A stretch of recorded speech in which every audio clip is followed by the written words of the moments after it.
Mga baguhan pa lang, dito na nga po natin makikita ang ating Shopee Later. Pindutin nga po natin itong Shopee Later Activate. At kung napindot na nga po ay ito na nga po ang lumabas. Kailangan pa ma-unlock yung Shopee Later nyo. Buy more on Shopee. Then selfie your with digital payment method Shopee. Yes guys, nakakuha ko na to, kaya nga po naka-unlock na ako sa Shopee Pay Later. Pero hindi nga po itong account na ito ay pangalawang account ko to. Din yung una kong account ay yun na nga ang naka-unlock sa Shopee Later. At i-switch ko lang muna sa una kong account guys. Pakita ko lang yung dashboard ko sa aking Shopee Later. Pindutin ko lang Shopee Later para makita nyo naman ang aking dashboard. Doon din natin makikita yung transaction natin kay Shopee. 1,000 lang pala yung pinahiram sa akin ni Shopee, pero yung 854 hindi ko pa yan mabayaran dahil hindi ko pa siya nagamit. Nagbayad kasi ako kanina ng dalawang payment, me at saka John. Kaya nga po bumalik siya sa 800, imbis 500 plus na lang siya kanina. Tapos bumalik dahil nagbayad ako ng advance. Ang kagandahan dito guys ay yung binayad mo ay babalik ulit sa remaining balance mo sa iyong dashboard. Kasi kanina 400 pa to, tapos nagbayad ako ng 312, naging 800 na siya. Lalo na kung makabayad ako ng full, ay babalik din ito sa 1,000 yung aking credit kay Shopee Later. At ayun guys, magagamit natin in case of emergency, may wala tayong pera tapos kailanganin natin yung gamit, ay makakapag-installment tayo kay Shopee Later. Depende na po kay Shopee kung magkano yung ibigay niya sa atin. Depende na din sa ating pag-fill up sa form na sa ating details. Sa akin kasi mababa lang yung income. Hi guys! Welcome back sa aking munting channel. Kung hindi pa ba alam natin kung paano tayo mag-activate sa ating Pay Later, Shopee Pay Later. Ito nga po, pindutin na nga po natin ang Activate Now. At kung makikita na natin na lumabas na yung ating verification code sa ating mobile number na naka-register sa ating Shopee Pay or Shopee. Kung na-receive nyo na ang verification code, automatic itong makikita sa ating, mag-pop up sa ating verification code sa Shopee. Then, ma-open na nga po natin itong Shopee Later at fill up pa na nga. Kailangan nga po pala natin ng ID. Dito na nga po sa Select ID Type, pindutin na nga po natin para makapili po kayo ng ID na gusto nyong i-upload dito. At ito nga po guys, pinindot ko na yung Select ID Type. Then, yung medium pinili ko. Meron ding TIN, PhilHealth at National ID. Is. Pero ang pinili ko ay UMID. At pindutin na nga po natin itong upload UMID at makikita natin na may guide siya kung paano natin siya picturean. At pinicturean ko lang yung ID ko at ito na. After na picturean ko yung ID ko ay lumabas agad yung details ng aking ID. Makikita naman natin dito sa ibaba. After nga po natin napindot yung confirm ay makikita nga po natin yung first personal information natin. Kailangan natin ditong i-type. At dito nga po yung unang tanong nila ay yung gender natin. Tapos yung nationality.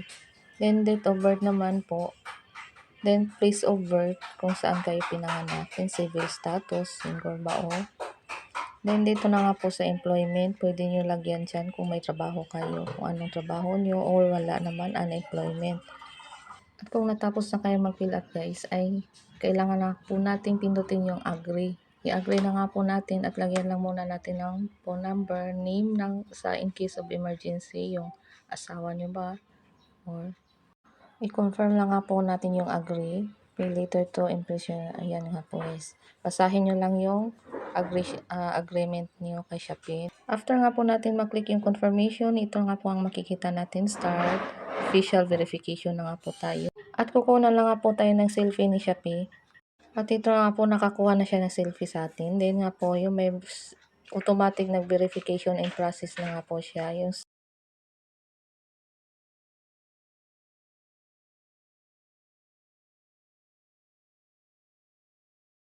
At ito na nga po, application will review nga po. Pero 5 working days nga po daw ma-activate. Pero sa akin nga po, 1 day lang ata o hindi umabot ng 1 day ay na-activate na nga po yung pay later ko. Then, nabigyan na nga po ako ng 1,000. Ito nga po ang gusto kong i-install kay Shopee later. Nga po yan at itong makikita natin kung 1 month ang gusto nating ibabayad, 334. Then, kung 3 months naman, edi 122 lamang. Diyan nga po tayo pipili kung Shopee later ang ibabayad natin.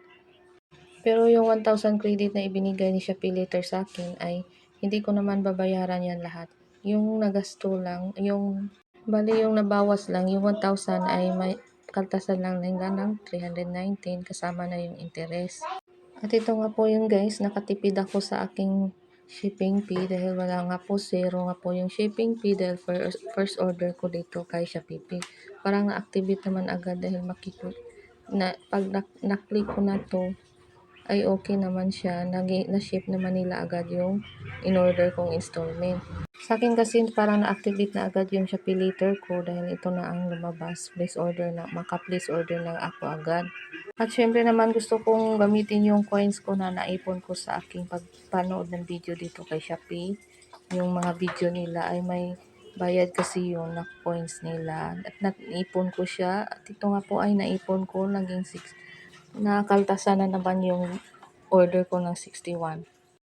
At ito nga po ay nag-place order na nga po ako at please moment na nga po siya. Then nag-successful nga po yung Shopee later ko at na-activate nila agad yung in-apply kong. Ang buong akala ko ay successful order na yun pero may pending payment nga po pala. Your payment is pending verification, available limit 1,000. Kailangan ko pang maghintay na ma-verify yung in-apply ko. Pero sa akin kasi, nag-place order na lang ako agad para pag ma-verify na siya, nag-automatic to ship na nga po yung order ko. At hindi na ako pabalik-balik. Ayan na po guys. Pero mamaya-maya lang, ay mga ilang minuto lang, ay nag-note na sa akin si Shopee na successful order at successful verification na nga po yung aking in-apply. Na-surprise na lang ako guys dahil nakikita ko pag open ko ulit naging payment successful na nga po yung aking order at yun nga po ay successful na yung verified yung aking in-apply. At na mai-check ko ulit ay naging UPID na nga po yung aking in-order at paid na nga po kay Shopee later. At dito na nga po pala natin makikita sa to ship yung order ko. At i-open na nga po natin para makikita na nga po. At ito na nga po ay makikita na nga natin na aprobado na kay Shopee ang ating order at kay seller. Gagawa na lang nila ng tracking number para ma-ship na nila agad. At sana guys ay nakuha nyo ang aking tutorial. Kung nagustuhan nyo ang video na ito, paki-like and subscribe. Follow for more new videos tutorial. Maraming salamat!